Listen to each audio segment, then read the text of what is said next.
আগামী 30 বছর যদি বিশ্বে কোনো তেল নাও থাকে, ওরা চলতে পারবে, প্লেন উড়াইতে পারবে। ওদের মিলস বন্ধ হবে না, ফ্যাক্টরি বন্ধ হবে না, ওদের ইন্টারনেট সেকশন বন্ধ হবে না, বিদ্যুৎ বন্ধ হবে না, ওদের কোনো কিছুই বন্ধ হবে না, কোনো প্রযুক্তি বন্ধ হবে না। এত তেল তারা এখন রিজার্ভ করলো কি দিয়ে? ওর দেশে ছাপানো বিনামূল্যের ডলার দিয়ে। এবং সেই ডলারটা আমরা নিলাম, নিয়ে আমরা মাশাআল্লাহ অট্টালিকা নির্মাণ করলাম, আর মনে করলাম যে মাশাআল্লাহ আমি তো খুব ধনী হয়ে গেলাম, সমৃদ্ধি অর্জন করলাম। আদতে এখানে পশ্চিমাদের সবই লাভ। আমরা বলি না জালাও তাই কদু, আমরা বলি আম গেল সালাও গেল, তাই না? এখানে আমও তাদের, সালাও তাদের।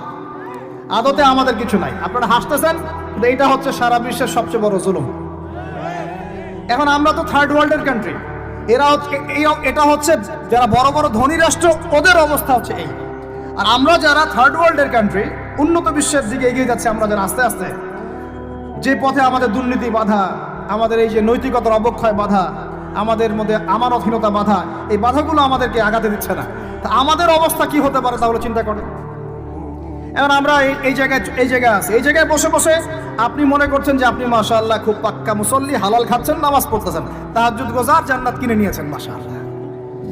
অথচ আপনার অর্থনীতি সুদভিত্তিক, এবং এই সুদভিত্তিক অর্থনীতির আন্ডারে থেকে কোনো বেসরকারি ব্যাংক পর্যন্ত 100% সুদমুক্ত সিস্টেম দিতে পারবে না।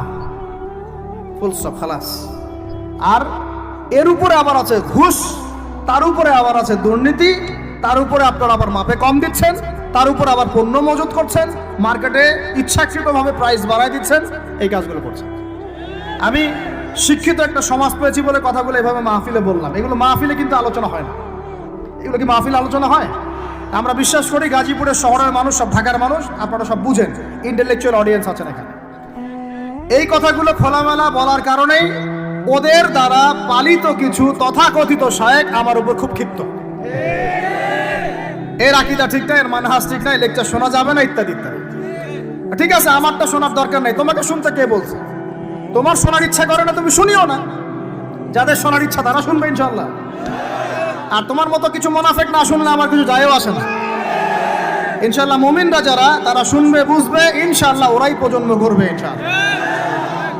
আর আমাদের ভুল হতে পারে, ভুল হলে সেটা ওলামায়ে কেরাম সংশোধন করবেন। ওলামায়ে কেরাম যদি আমাদেরকে বলেন এটা ভুল হয়েছে, অবশ্যই মাথা পেতে নেব ইনশাআল্লাহ। আমরা আলেম ওলামার বাইরে নই, ওলামায়ে মুহাক্কিকের বাইরে নই। তাহলে আপনাকে কি আমি ভিতরে চোখ দিয়ে পুরো বিশ্বের রাজনীতি বুঝাতে পেরেছি? পুরো বিশ্বের অর্থনীতি বোঝাতে পেরেছি? পুরো বিশ্বের শিক্ষাটাও বুঝেন? এবার আপনার কাছে মনে হচ্ছে পুরো বিশ্বের শিক্ষা খুব উন্নত? বাহ্যিক